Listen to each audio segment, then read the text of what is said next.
ശരവണഭവ. എല്ലാവർക്കും കാർത്തികേയം യൂട്യൂബ് ചാനലിലേക്ക് സ്വാഗതം. നാളെ കഴിഞ്ഞ് വൃശ്ചികത്തിലെ രണ്ടാമത്തെ വെള്ളിയാണ്. ആദ്യത്തെ വെള്ളിയാഴ്ച നമ്മൾ സ്വസ്തിക് വരച്ചാണ് ലക്ഷ്മി പൂജ ചെയ്തത്. ഒരുപാട് പേര് പൂജ ചെയ്തിട്ട് എനിക്ക് ഫോട്ടോസൊക്കെ ഇൻസ്റ്റയിൽ അയച്ചു തന്നിരുന്നു. ഒരുപാട് സന്തോഷം തോന്നി. രണ്ടാമത്തെ വെള്ളിയാഴ്ച പൂജ ചെയ്യേണ്ടുന്ന വിധമാണ് പറയുന്നത്. അതിനു മുൻപായിട്ട് നാളെ മാർഗശീർഷ മാസത്തിലെ ആദ്യത്തെ വ്യാഴമാണ്. നമ്മൾ ഗുരുവാര ലക്ഷ്മി പൂജ ചെയ്യേണ്ടുന്ന ദിവസമാണ് നാളെ. ഞാൻ അതിനെക്കുറിച്ച് ഡീറ്റെയിൽ ആയിട്ട് തന്നെ ഇന്നലെ വീഡിയോ ഇട്ടിട്ടുണ്ട്. കാണാത്തവർക്കൊക്കെ ലിങ്ക് ഫസ്റ്റ് കമൻ്റായിട്ട് പിൻ ചെയ്ത് വെച്ചിട്ടുണ്ട്. തീർച്ചയായിട്ടും കണ്ട് നിങ്ങൾ ചെയ്തു നോക്കണം. വളരെ നല്ല ഫലങ്ങൾ നമുക്ക് ലഭിക്കുന്ന ഒരു പൂജയാണ് മാർഗശീർഷ ഗുരുവാര ലക്ഷ്മി പൂജ. അപ്പോൾ നമുക്ക് രണ്ടാമത്തെ വെള്ളിയാഴ്ച എങ്ങനെയാണ് ലക്ഷ്മി പൂജ ചെയ്യേണ്ടതെന്ന് നോക്കാം. ഈ ഒരു ലക്ഷ്മി പൂജയുടെ സമയവും വെള്ളിയാഴ്ച രാത്രി 8 to 9 വരുന്ന ശുക്രഹോര സമയം തന്നെയാണ്. ആ ഒരു സമയത്ത് ചെയ്യാൻ സാധിക്കാത്തവർക്ക് വേറെ ഏതെങ്കിലും, അതായത് ഉച്ചയ്ക്കോ രാവിലെയോ എടുക്കാം. പക്ഷേ ബെസ്റ്റ് ഓപ്ഷൻ എന്ന് പറയുന്നത് രാത്രിയിൽ 8 to 9 തന്നെയാണ്. എപ്പോഴും പറയുന്നത് പോലെ വീട് ശുദ്ധമായിരിക്കണം.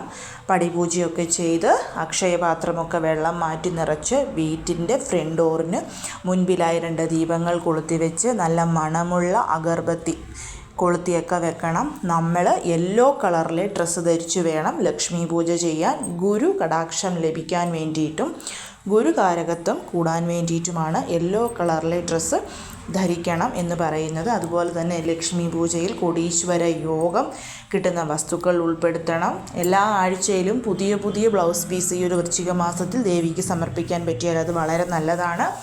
അതേപോലെ തന്നെ ദേവിയുടെ വിഗ്രഹമുള്ളവരൊക്കെ അത് അഭിഷേകം ചെയ്യുകയോ അല്ലെങ്കിൽ തുടച്ച് വൃത്തിയാക്കുകയോ ഒക്കെ വേണം. എന്നിട്ട് നമുക്ക് ഇവിടെ പൂജ ചെയ്യാൻ ദേവിയുടെ ഫോട്ടോ, വിഗ്രഹം ഇതൊന്നും ആവശ്യമില്ല.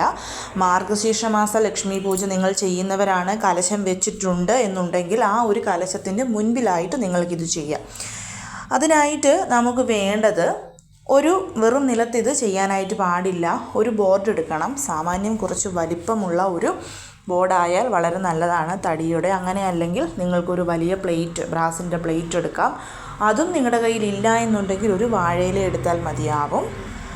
എന്നിട്ട് നമ്മൾ ചെയ്യേണ്ടത് ആ വാഴയില അല്ലെങ്കിൽ എന്താണ് എടുക്കുന്നത് നല്ല വൃത്തിക്ക് തുടച്ചിട്ട് നിങ്ങൾ സെൻറ്ററിലായിട്ട് നമ്മുടെ നിലവിളക്ക് വെക്കണം. സാധാരണ വീട്ടിൽ കത്തിക്കുന്ന നിലവിളക്ക് നിങ്ങൾ ആ സമയത്ത് നിലവിളക്ക് കൊളുത്തി വെച്ചിട്ടില്ല. അതായത് സാധാരണ എല്ലാവരും 6 മണിക്കാണല്ലോ വിളക്ക് കൊളുത്തുന്നത്. അപ്പം 8 മണിയാകുമ്പോഴത്തേന് ആ വിളക്ക് അണയ്ക്കുക. പിന്നെ ആ വിളക്ക് കൊളുത്തണം എന്നില്ല. നിങ്ങൾക്ക് ഹോളിലാണെങ്കിലും ഈ ഒരു പൂജ ചെയ്യാം. നിങ്ങളുടെ കയ്യിൽ ആ ഒരു നിലവിളക്കേ ഉള്ളൂ എന്നുണ്ടെങ്കിൽ അതെടുത്താൽ മതിയാവും. അങ്ങനെ അല്ല എന്നുണ്ടെങ്കിൽ നിങ്ങളുടെ കയ്യിലുള്ള വലിയൊരു നിലവിളക്ക് നന്നായിട്ട് തുടച്ച് വൃത്തിയാക്കി മഞ്ഞൾ കുങ്കുമം പൊട്ടൊക്കെ കൊണ്ട് തൊട്ട് ആ ഒരു വിളക്കെടുത്ത് വെക്കണം. ഇവിടെ കാണിച്ചിരിക്കുന്ന രീതിയിൽ വിളക്കിന് നമ്മൾ ഡ്രസ്സൊക്കെ ധരിപ്പിച്ച് നിറയെ പൂമാലകളും ആഭരണങ്ങളും ഒക്കെ ചാർത്താവുന്നതാണ്.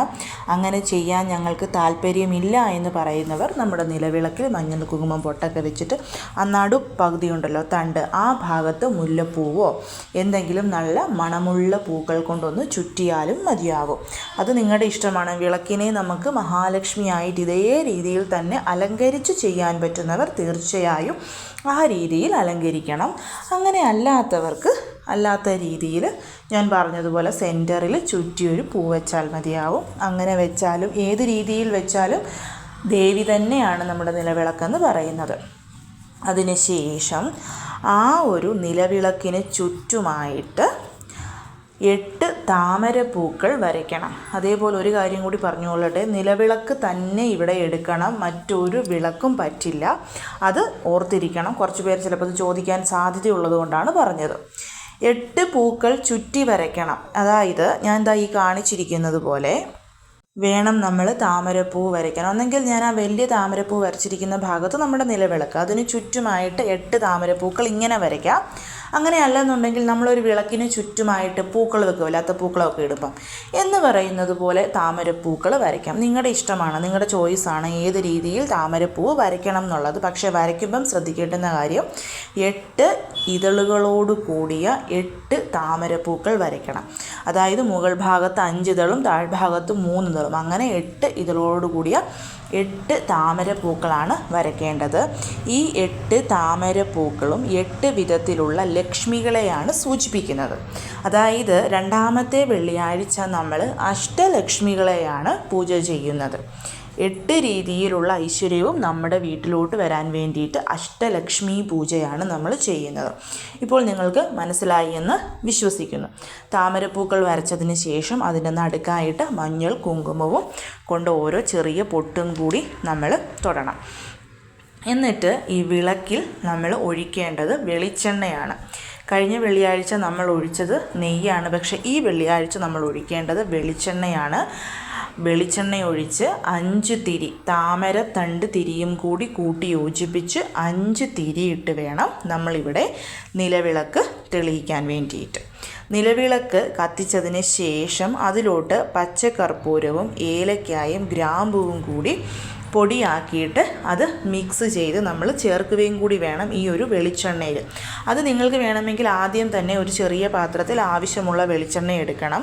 പച്ചക്കർപ്പൂരവും ഗ്രാമ്പൂവും ഏലക്കായും കൂടെ നമുക്ക് പൊടിക്കുന്ന ചെറിയ കല്ലുണ്ടല്ലോ, അതിൽ വെച്ച് നന്നായിട്ട് മിക്സ് ആക്കി എടുത്തിട്ട് ഈ വെളിച്ചെണ്ണയ്ക്കകത്തോട്ട് ഒഴിച്ച് നന്നായിട്ടൊന്ന് മിക്സ് ചെയ്തിട്ട് ആ വെളിച്ചെണ്ണ നമുക്ക് എണ്ണയിലോട്ട് ഒഴിച്ചാൽ മതിയാകും. അങ്ങനെയല്ലെങ്കിൽ നിങ്ങൾ നിലവിളക്കിൽ എണ്ണ ഒഴിച്ചിട്ട് ഈ മിക്സ് ചെയ്ത പൊടി അതിനകത്ത് ഇട്ടാലും മതിയാവും. ഏതാണോ നിങ്ങൾക്ക് എളുപ്പം ആ രീതിയിൽ ചെയ്താൽ മതിയാവും. പിന്നെ ഇവിടെ നമ്മൾ അർച്ചന ചെയ്യാനെടുക്കേണ്ടുന്ന പൂക്കൾ എന്ന് പറയുന്നത് മരിക്കൊഴുന്താണ്. അപ്പോൾ മരിക്കൊഴുന്ത് ചിലപ്പം എല്ലാവർക്കും കിട്ടിയെന്ന് വരില്ല. ആമസോണിലൊക്കെ ഇതിൻ്റെ ഉണങ്ങിയ ഇല നമുക്ക് മേടിക്കാനും കിട്ടും. ഞാനത് വാങ്ങിച്ചിട്ടാണ് ചിലപ്പം യൂസ് ചെയ്യുന്നത്. ഇനിയിപ്പോൾ അതിന് സാധിക്കില്ലെന്നുണ്ടെങ്കിൽ നിങ്ങൾക്ക് കിട്ടുന്ന അവൈലബിൾ ആയിട്ടുള്ള പൂക്കൾ നിങ്ങൾക്കെടുക്കാം. മുല്ലപ്പൂവ്, റോസാപ്പൂവ്, താമരപ്പൂവ്, ചെമ്പകപ്പൂവ്, അല്ലെങ്കിൽ തുളസിയില, അതേപോലെ തന്നെ കൂവളത്തിലയൊക്കെ എടുക്കാവുന്നതാണ്. പക്ഷേ ഏറ്റവും നല്ലതെന്ന് പറയുന്നത് മരിക്കൊഴുന്താണ്. പിന്നെ നിവേദ്യമായിട്ട് നമ്മൾ സമർപ്പിക്കേണ്ടത് മട്ടയരി കൊണ്ടുള്ള അവലുണ്ടല്ലോ, നമ്മുടെ റെഡ് കളർ അവൽ, ആ അവൽ കൊണ്ടുള്ള പായസം, അത് മാത്രം മതിയാവും. വെറ്റിലയും പാക്കും മട്ടയരി കൊണ്ടുള്ള പായസം. പിന്നെ ഫ്രൂട്ട്സൊക്കെ നിങ്ങൾക്ക് താല്പര്യമുണ്ടെങ്കിൽ വെക്കാം. പക്ഷേ ഇവിടെ ഈ ഒരു നിവേദ്യം മാത്രമേ നമ്മൾ എടുത്തു പറയുന്നുള്ളൂ. ഇനി നമ്മൾ എന്ത് മന്ത്രം ചൊല്ലിയാണ് അർച്ചന ചെയ്യേണ്ടത്? ഞാൻ പറഞ്ഞല്ലോ, ഇപ്പം നമ്മൾ ആദ്യം തന്നെ വിളക്കെല്ലാം തയ്യാറാക്കി വിളക്കിന് ചുറ്റും താമരപ്പൂക്കൾ വരച്ചു, താമരപ്പൂക്കൾക്ക് മഞ്ഞൾ കുങ്കുമം പൊട്ടുവെച്ചു, നിലവിളക്കിൽ വെളിച്ചെണ്ണ ഒഴിച്ചു, അതിൽ പച്ചക്കർപ്പൂരം ഏലക്ക ഗ്രാമ്പൂ പൊടിയാക്കി ചേർത്തു. അതിനുശേഷം ആദ്യം തന്നെ ഗണപതി ഭഗവാനെ പ്രാർത്ഥിക്കണം. അത് കഴിഞ്ഞ ആഴ്ച പറഞ്ഞതുപോലെ തന്നെ അതിനുശേഷം കുലദേവതയെ പ്രാർത്ഥിക്കണം. എന്നിട്ട് നമ്മൾ അർച്ചനയ്ക്ക് ആവശ്യമായിട്ടുള്ള മരിക്കൊഴുന്നുണ്ടെങ്കിൽ മരിക്കൊഴുത്ത് മാത്രം മതിയാവും. ഇല്ലെങ്കിൽ എന്താണോ നിങ്ങൾക്ക് കിട്ടുന്നത് അതൊക്കെ എടുത്തു വെച്ചിട്ട് ഓം ശ്രീം ഹ്രീം മഹാലക്ഷ്മി വസി വസി സ്വാഹ, ഈ ഒരു മന്ത്രം 108 തവണ ചൊല്ലി നിങ്ങൾ എന്താണോ നിങ്ങളുടെ കയ്യിലുള്ളത്, മരിക്കൊഴുന്നാണോ പൂക്കളാണോ, അതുകൊണ്ട് അർച്ചന ചെയ്യണം. ഓം ശ്രീം ഹ്രീം മഹാലക്ഷ്മി വസി വസി സ്വാഹ. ഇത് നമ്മൾ അർച്ചന ചെയ്യുന്നു.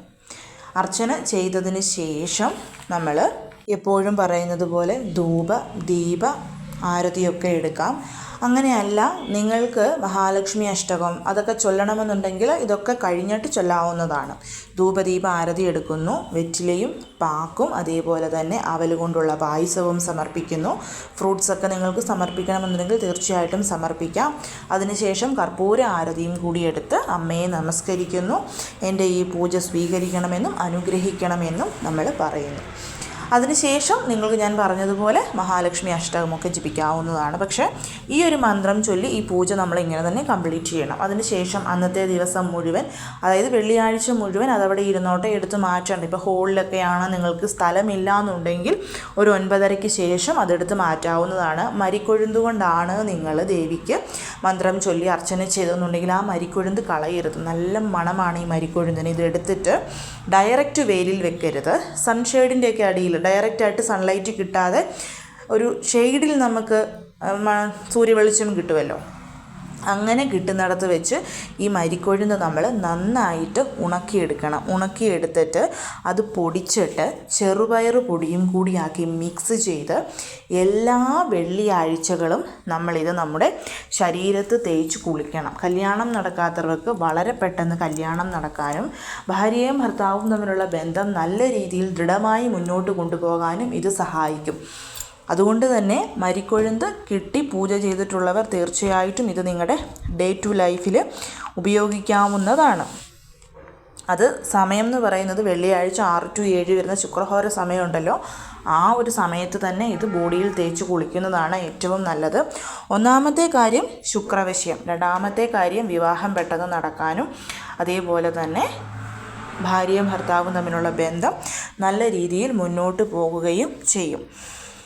പിന്നെ മരിക്കൊഴുന്ത് ഇല്ലയെന്നുണ്ടെങ്കിൽ നിങ്ങൾക്ക് ഏത് പൂക്കളും എടുക്കാമെന്ന് ഞാൻ പറഞ്ഞു. പക്ഷേ ഈ വൃശ്ചിക മാസത്തിൽ പൂക്കളേക്കാൾ കൂടുതൽ ഇലകൾക്കാണ് പ്രാധാന്യം. ഇനി ഇത് കിട്ടുന്നില്ലെങ്കിൽ നിങ്ങൾക്ക് കുങ്കുമം എടുക്കാവുന്നതാണ് അർച്ചന ചെയ്യാൻ വേണ്ടിയിട്ട്. പൂക്കൾ ഞങ്ങൾക്കൊട്ടും ഇല്ല എന്നുണ്ടെങ്കിൽ അതേപോലെ തന്നെ ധൃതി പിടിച്ച് ഒരിക്കലും നിങ്ങൾ ഈ ഒരു പൂജ ചെയ്യരുത്. വളരെ സാവധാനത്തിൽ മാത്രം. ചിലരുണ്ട് വളരെ പെട്ടെന്ന് ചെയ്ത് തീർക്കണമെന്ന് പറഞ്ഞ് ഭയങ്കര സ്പീഡിലൊക്കെ ചെയ്ത് തീർക്കും. അങ്ങനെ ചെയ്യരുത്. വളരെ സാവധാനം പതിയെ വേണം പൂജയൊക്കെ ചെയ്ത്. ഒട്ടും ധൃതി പിടിക്കരുത് നമ്മൾ എഴുന്നേക്കാൻ. അതേപോലെ തന്നെ ലക്ഷ്മി ദേവിക്ക്, അതായത് ആ നിലവിളക്കിന് ഡ്രസ്സൊക്കെ ധരിപ്പിക്കണം എന്ന് നിങ്ങൾക്ക് ആഗ്രഹമുണ്ടെങ്കിൽ പിങ്ക്, റെഡ്, ഗ്രീന് ഇതിലേതെങ്കിലും ഒരു കളറിലെ ഡ്രസ്സ് ദേവിക്ക് ധരിപ്പിക്കുന്നതാണ് ഏറ്റവും നല്ലത്. അതായത് ആ വിളക്കിന് നമ്മൾ ഡ്രസ്സ് ധരിപ്പിക്കണമെന്ന് ഞാൻ പറഞ്ഞല്ലോ. അപ്പം വിളക്കിന് ഡ്രസ്സ് ധരിപ്പിക്കാൻ താല്പര്യമുള്ളവരാണെങ്കിൽ പിങ്ക്, റെഡ്, ഗ്രീൻ കളറിലെ ഡ്രസ്സ് ധരിപ്പിക്കാം. അങ്ങനെ അല്ലെങ്കിൽ നിങ്ങൾക്ക് കോടീശ്വര യോഗം ഉണ്ടാവാൻ വേണ്ടി സമർപ്പിക്കേണ്ടുന്ന വസ്തുക്കളിൽ ഞാൻ ഡ്രസ്സും പറഞ്ഞിട്ടുണ്ട്. അപ്പോൾ അതിൽ നിങ്ങൾക്കൊരു പുതിയ പീസ് ഓഫ് കളർ തുണി, ബ്ലൗസ് പീസ് ഇതിലേതെങ്കിലും ഒരു കളറിലെ വാങ്ങിച്ച് വെച്ച് ദേവിക്ക് സമർപ്പിക്കാവുന്നതുമാണ്. നമ്മൾ പിന്നെ യെല്ലോ കളർ തന്നെ ധരിക്കണം. അത് വളരെ വളരെ ഇമ്പോർട്ടൻ്റ് ആയിട്ടുള്ള കാര്യമാണ്. കാരണം നമ്മൾ ഡ്രസ്സ് ധരിക്കുമ്പോൾ ഗുരുഭഗവാന്റെ കടാക്ഷം ലഭിക്കും. പൂജ വഴി ശുക്ര കടാക്ഷം. അപ്പോൾ ഗുരു ശുക്ര യോഗമാണ് നമുക്കവിടെ ഉണ്ടാവുന്നത്. പിന്നെ ആസ് യൂഷ്വൽ വെള്ളിയാഴ്ചകളിൽ എപ്പോഴും പറയുന്നത് പോലെ തന്നെ നോൺ വെജ് ഒന്നും കഴിക്കരുത്. അന്നത്തെ ദിവസം കംപ്ലീറ്റ് ആയിട്ട് നോൺ വെജ് അവോയ്ഡ് ചെയ്യുന്നതാണ് ഏറ്റവും നല്ലത്. ഇനിയിപ്പോൾ ഞങ്ങൾക്ക് കഴിക്കാതിരിക്കാൻ പറ്റില്ല എന്നൊക്കെ പറയുന്നവർക്ക് പൂജയ്ക്ക് ശേഷം കഴിക്കാവുന്നതാണ്. പക്ഷെ നമ്മൾ ആ ചെയ്ത പൂജയുടെ ഫലം കുറഞ്ഞു പോകും. അതേപോലെ കഴിഞ്ഞ ആഴ്ച നിങ്ങൾക്ക് പൂജ ചെയ്യാൻ സാധിച്ചു, ഈ ആഴ്ച പൂജ ചെയ്യാൻ പറ്റില്ല എങ്കിൽ അതിൻ്റെ ഫലം കിട്ടാൻ വേണ്ടിയിട്ട് ഞാൻ കഴിഞ്ഞ ആഴ്ചയെ പറഞ്ഞിരുന്നു, വെള്ളിയാഴ്ച 8 to 9 ആ ശുക്രഹോര സമയത്ത് ഒന്നെങ്കിൽ കയ്യിൽ മൈലാഞ്ചി ഇടണം, അല്ലെങ്കിൽ കിളുന്ന് കൂവളത്തിലയോ തുളസിയിലയോ ഇട്ട വെള്ളം കുടിച്ചാലും നിങ്ങൾക്ക് ഈ പൂജ ചെയ്തതിൻ്റെ ഫലം കിട്ടും എന്നുള്ള കാര്യം. അപ്പം അതും ചെയ്യാൻ സാധിക്കാത്തവർക്ക് ചെയ്യാവുന്നതാണ്. വളരെയധികം പവർഫുള്ളായിട്ടുള്ള ഒന്നാണ് വൃശ്ചിക മാസത്തിലെ ഓരോ വെള്ളിയും. സോ എല്ലാവരും രണ്ടാമത്തെ വെള്ളിയാഴ്ച ഈ രീതിയിൽ പൂജ ചെയ്യണം. എല്ലാവരെയും മുരുകൻ അനുഗ്രഹിക്കട്ടെ. ഓം ശരവണഭവ.